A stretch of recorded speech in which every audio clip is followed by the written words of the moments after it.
Hi everyone, welcome to my second video of chapter 2 biological classification.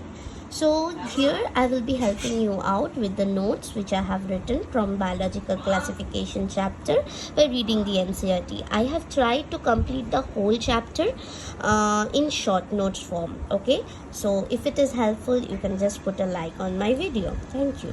So let's start and welcome. So chapter 2 biological classification. From the introduction part there are just 2 points which I get for me it is important actually, so I have marked it as important. So it is Aristotle is the first to attempt scientific basis of classification. Then comes the Linnaeus. Its two kingdom has described has discovered the two kingdom classification, where it is known of kingdom Plantae, kingdom Animae, did not distinguish eukaryotes and prokaryotes, multicellular and unicellular organism, photosynthetic and non-photosynthetic. Okay. Then comes R.H. Whitaker, who have given the 5 kingdom classification in the year 1969, Monera, Protista, Fungi, Plantae and Animae.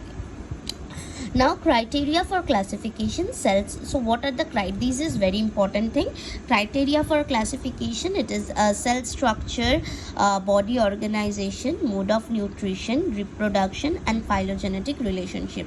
So these 5 points generally comes in the exam.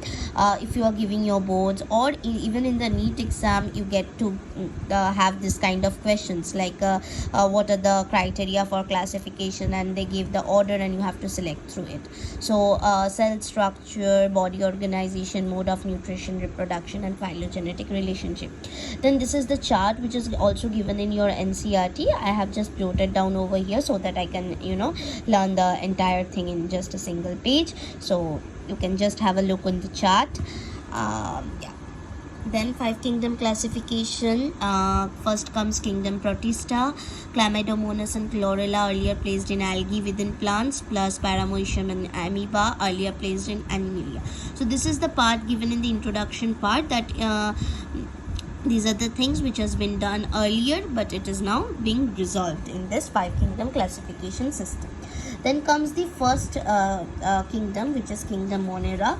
Sole member is bacteria based on their shape. So spherical is coccus, rod-shaped is bacillus, comma-shaped vibrio, and spiral is spirillum. Bacteria shows most extensive metabolic diversity. So this is the important thing. Bacteria shows most important metabolic diversity. Now comes the first part of the bacteria, which is Archaebacteria, lives in the most harsh habitats, extreme salty areas, halophiles, hot springs, thermoacidophiles, and marshy areas, methanogens.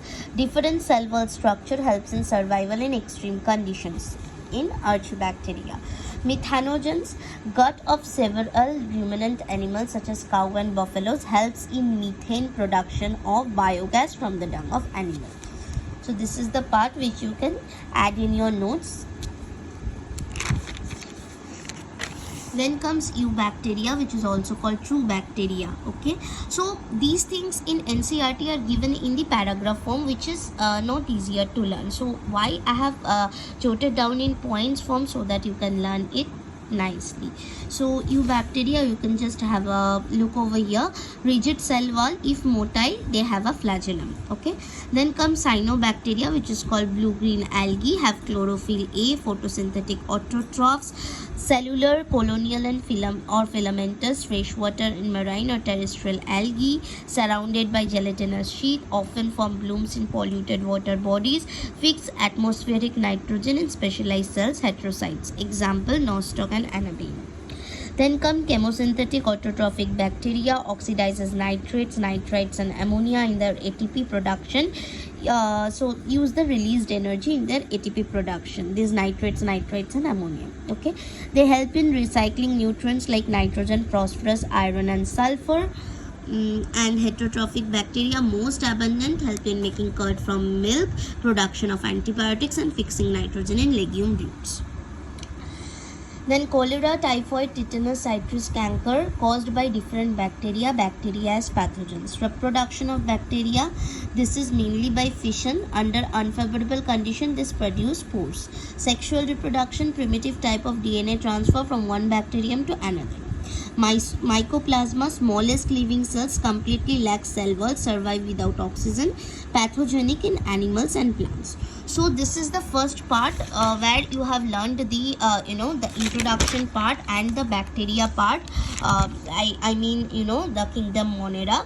So from Kingdom Protista I will be uploading another video. So I am just keeping the videos short so that you can learn it more nicely, so that you can have a grips of the chapter in a shorter way and learn little things, and try to keep that in mind for a longer period. So thank you for watching my video. If you like it, you can just give up a like, and you can just comment and subscribe my channel. Thank you.